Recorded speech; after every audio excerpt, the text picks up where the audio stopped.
And it's another beautiful day, and Andrea Ferguson and Shanka Poncelet bring the Shanks Show to you live from San Antonio, Texas. Hello, hello. Andrea, what were we talking about yesterday? I think it was this idea of we all as business people and as humans sometimes think we just don't have it, what it takes to be successful. And then we kind of give it a try, sometimes because we have no other choice. And then it just turns out great because there's a lot more in you than what you might think. It's really interesting for me to think about what people achieve. And then I see these role models, these great people, these icons of industries. I see them as tiny little babies, remembering when they came to this planet, they were at the same level that you and I are right now. Even the greatest and brightest minds, we all start at the same point. And then, of course, life has its circumstances. But what differentiates greatness from mediocrity is often less than what you might think. Yeah, it's the sum of all of the little things that you do that makes a person great, that makes you go in this trajectory that transforms your life. It's habits. It's the everyday little things that you do that add up to something catastrophic or something incredible. Yeah, absolutely. Like, for example, recording this podcast or whatever, this voice cast every morning, right? It's a decision that we made and we stick to it. And now every day we show up for our audience, which, by the way, thank you so much for being here. If you're listening, hope that everything is well for you and hope that you believe the same thing, that you understand every single day you do something that changes your life over time.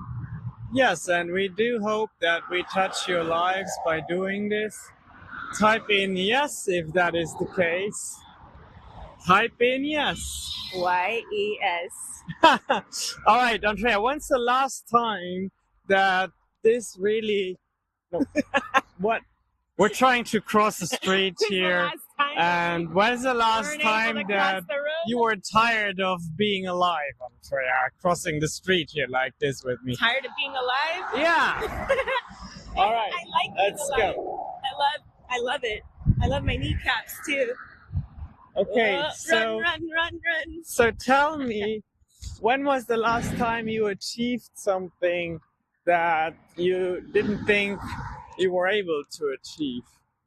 The last time I achieved something that I didn't think I was able to achieve, I can think of many examples, but I think the one that pops up to me the most is finishing my degree, because I had so many hardships. I had so many personal things come up.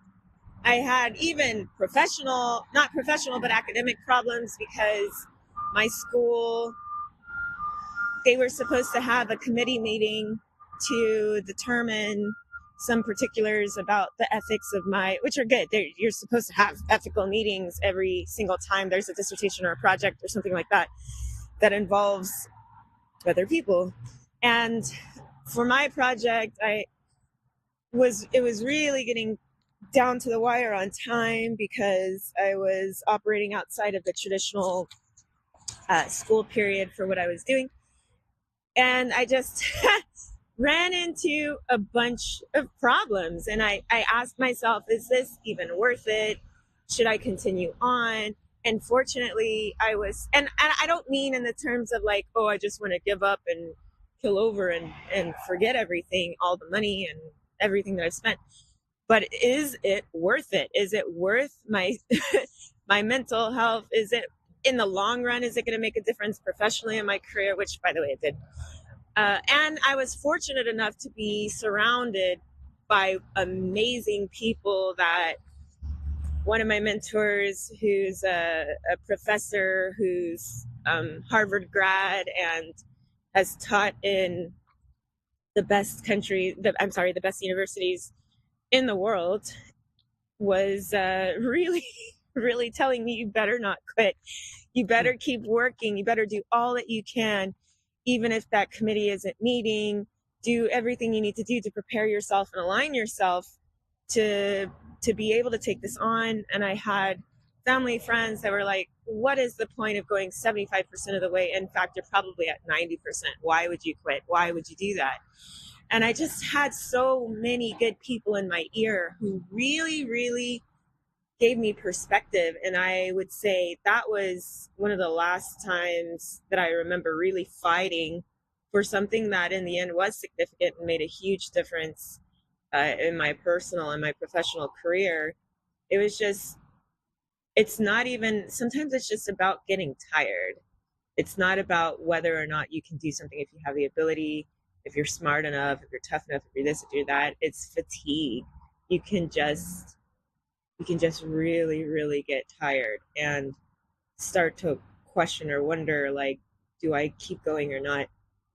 And I overcame. So I did all that I needed to do, position myself. I kept and kept and kept on my school, on the members, on my professors and the committee members until they met and they eventually caved in and did, well, first of all, they did what they were supposed to do, but they did it in a timely manner where I still had enough time to do my projects.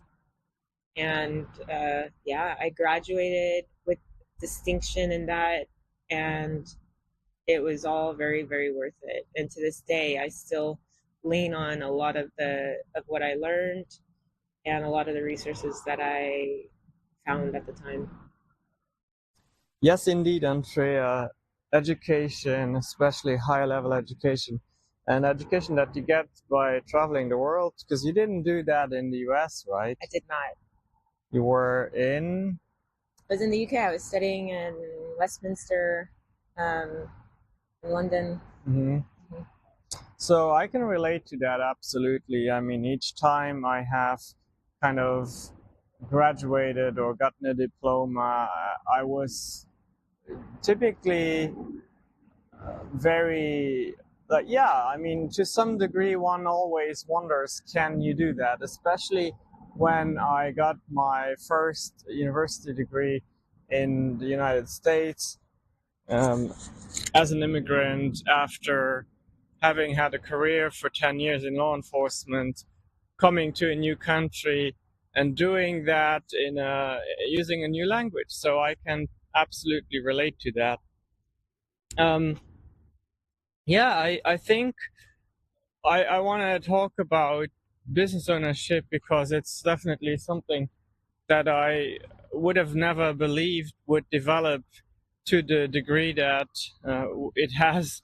We are living right now, basically our everyday lives being marked by it in a very good way, and just realizing that we help so many people, employees, our clients, and we make an impact. And that is something that I honestly never saw. And it's just something that if you had asked me, can you do this?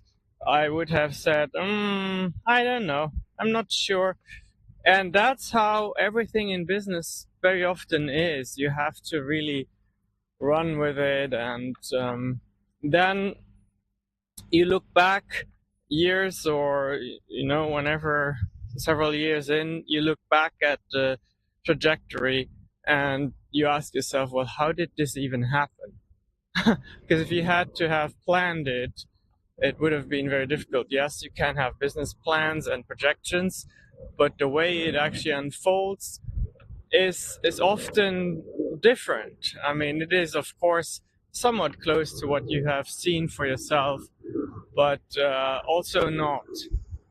So to take it to something a little bit more specific, I want to, share how I when Dr. Mochigemba asked me to co-found and co-lead the chapter of the Free Market Medical Association here in San Antonio, I truly was in doubt, as a non-medical person, am I the right person to help lead that chapter with him?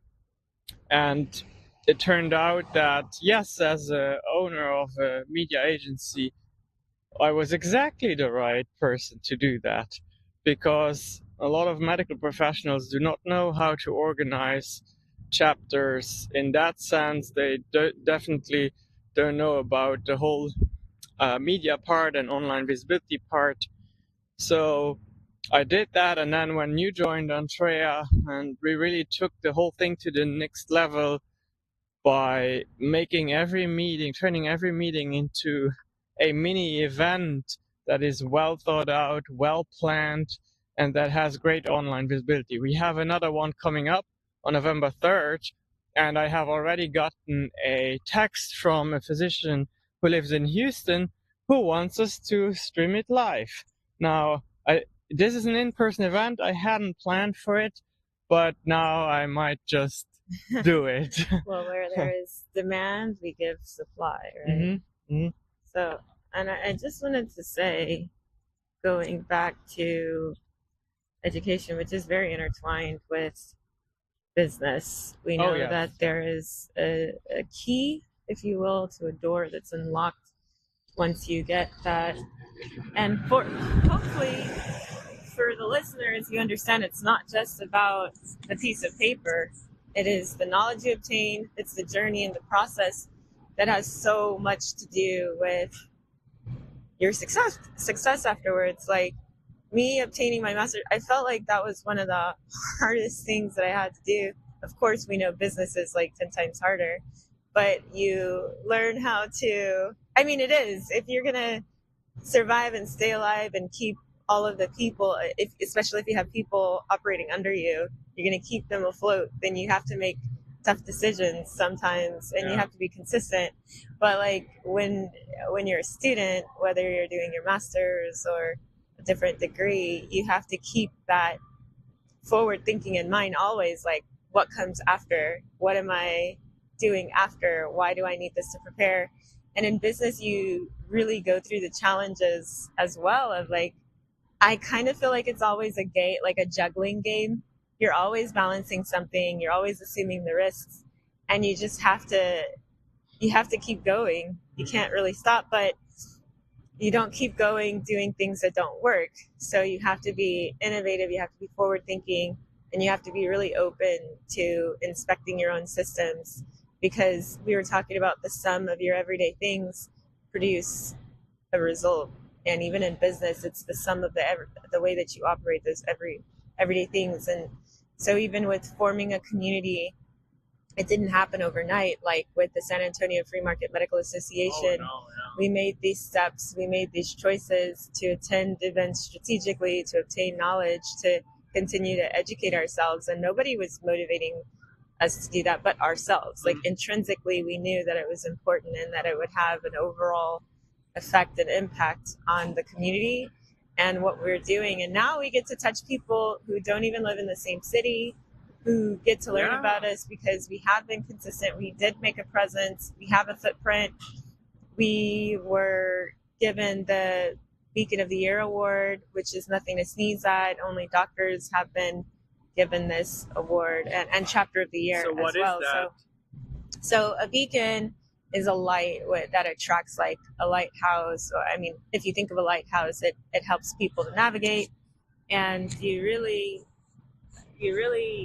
figure out what's happening by looking at this light and being guided by that. And we have been doing that by producing wonderful videos that sum up, like, a lot of documentation and recording in the form of media that people can consume, that's accessible. And we continue to do that because we think it's important that people stay educated and understand what's new and what's going on. And go ahead. Yeah, Andrea, really making a case for education today. And really, in many ways, education is part of marketing, is part of getting your business to be seen, getting your ideas to be seen. And that is also what really, if you think about it, what we do with Shanks.club, because you can either spend hundreds of thousands of dollars on education with universities and programs and mentors like you and I did and are still doing, or you can join Shanks.club for $7 a month, and then you get 80% of the knowledge in there. Um, I'm sorry, 20% of the things of the knowledge that drive 80% of the results, so according to the Pareto rule 80-20. So definitely something I want our listeners to take a look at. Yeah, and I think the reason it's important to mention something that we're like the San Antonio FMMA, we're proud of that because we really did start to question, just like I told you when you asked about one of the hardest things that I've done in my life that I almost gave up on with that degree, because I didn't know what would be the outcome, right? What am I doing? Not what am I doing, but like what are the ramifications of stopping? And it's kind of the same with the chapter. I mean, Yeah. it's hard always to see what your footprint is going to look like when you're in the middle of creating it, if you know what I mean. And you kind of wonder, like, what kind of impact will this have? Like, maybe you're not necessarily thinking in terms of impact, but in terms of the work that you're doing. Yeah. And is it worth it? Does anyone care? Oh yeah, it's very tough because we are now about 2 weeks out, I would say roughly 2 weeks out from the next meeting. And the problem is people buy those tickets last minute, sponsors. And yes, this time we have about $2,500 to raise because that is what it costs to put up such an event in person at a nice location. In this case, the club at La Sontera. So each time you do that, there is this pressure of, is it gonna work? Are people going to attend? Will you be able to raise the funds so that it is an event that at least breaks even? And that is something too that you could have never told me, that we are able to do this over and over and over again. I mean, it is just so, it takes a certain amount of energy and mental space to be able to go through that process over again. But it is so rewarding when you have people attend, when you have connections being forged there, when you have, in this case, healthcare being made more innovative, more available, and more accessible to the communities. That is really, and by the way, if you are in a niche field that you want to touch, one of the best things you can do is start an association that promotes the environment, just like the Free Market Medical Association promotes the ideas of free market principles within the healthcare field. Of course, naturally, by for the most time volunteering and donating our time, of course, you're gonna make connections and you're gonna be able to showcase your work by being involved. Of course, you're gonna get leads too.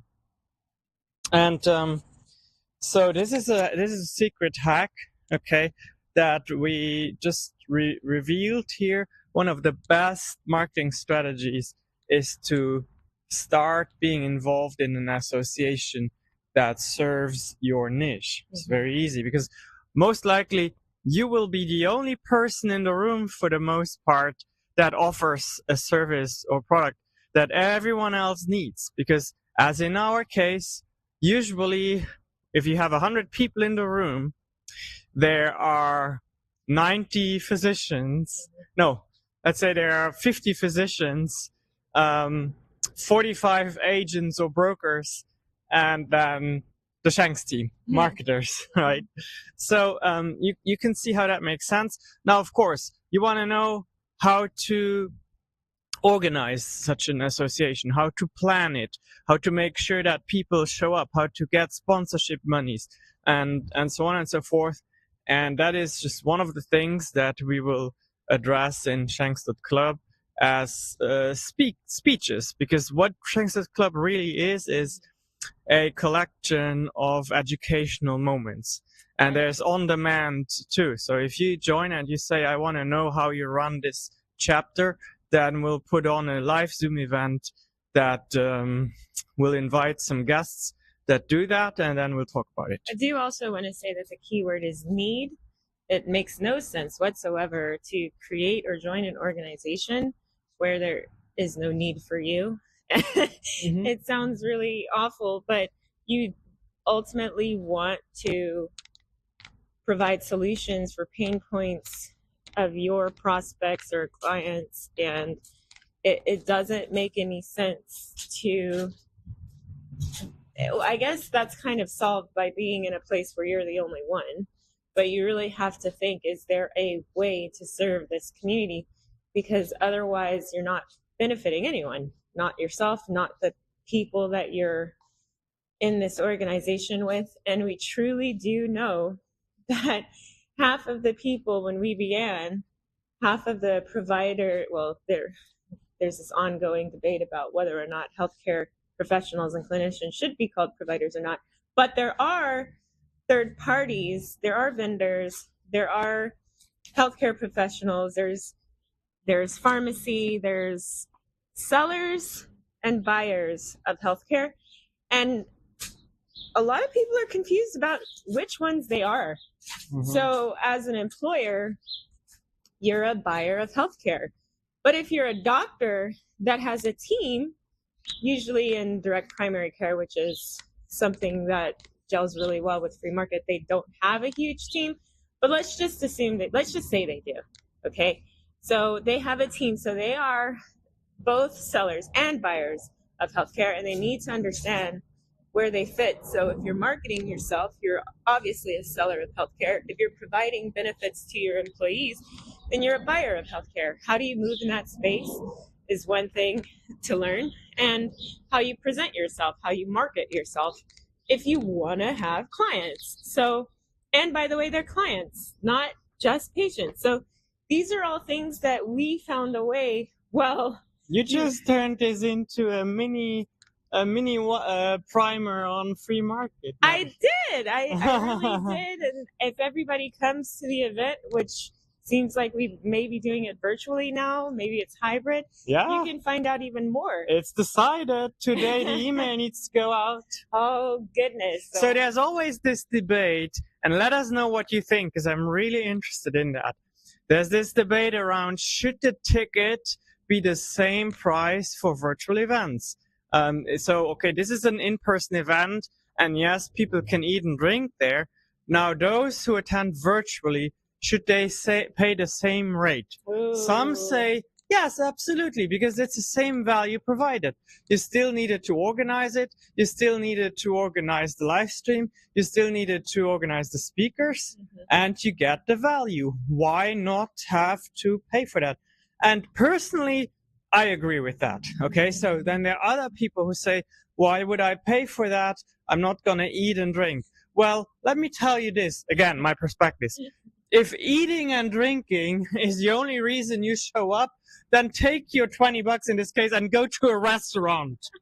Okay? You don't need to show up. I mean, it is a relatively low price for what you get, and you're still being entertained, to be honest. Yep. There's still a lot of organization that goes behind it, and this is covering the cost of the venue, the cost of the food, but the cost of production as well, because there's a lot of things that we do to make sure that we can even have that event. And very oftentimes we're buying tools, and then there's the labor. So I understand it. I understand both sides. The real question is, okay, then if not 100%, what percent? What do you think is a fair price that you should pay for attending virtually? How are you qualifying that? I'm curious to know. Okay. Well, there is the option, and we might just try that. I'm not sure. It's like a pay what you want option. Oh, well, Okay. that would be interesting if you feel so inclined to donate because you do believe in the cause and you too want to help people understand how they function in the free market and you believe in that. That would be really great. I would love to have help with that. And I think that that really shows the hearts of people. Yeah. You get to know who's really about this life and who is just kind of cashing in. If you pay $0. No, I'm kidding. But it is great. It is great to have a community. And part of that community is just supporting them so they can continue to run.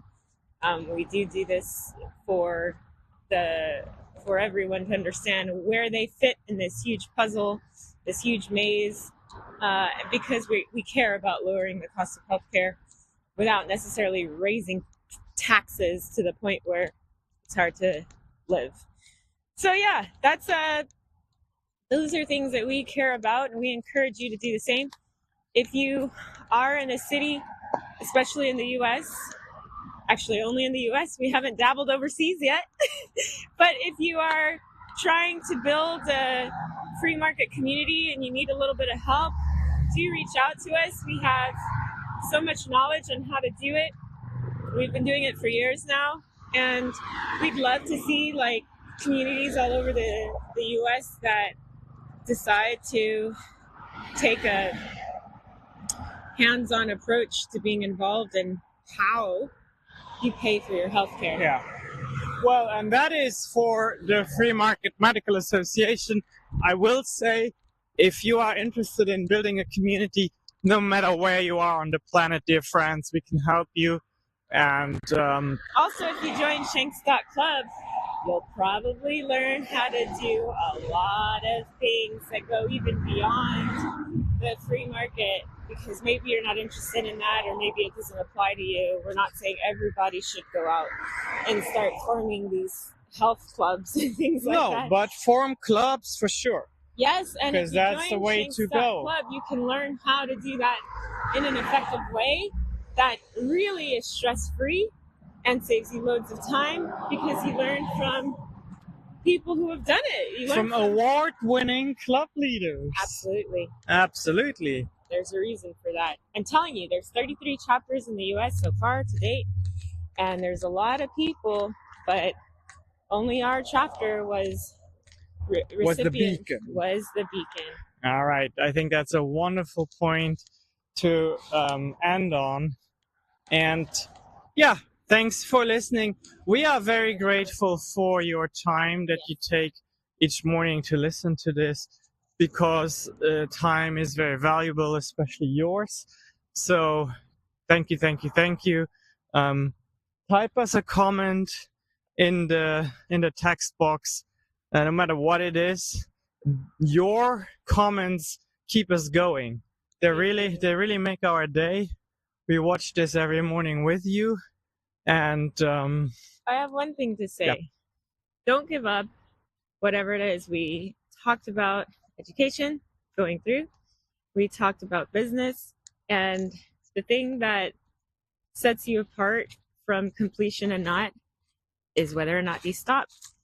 I had a lot going on. I kept going.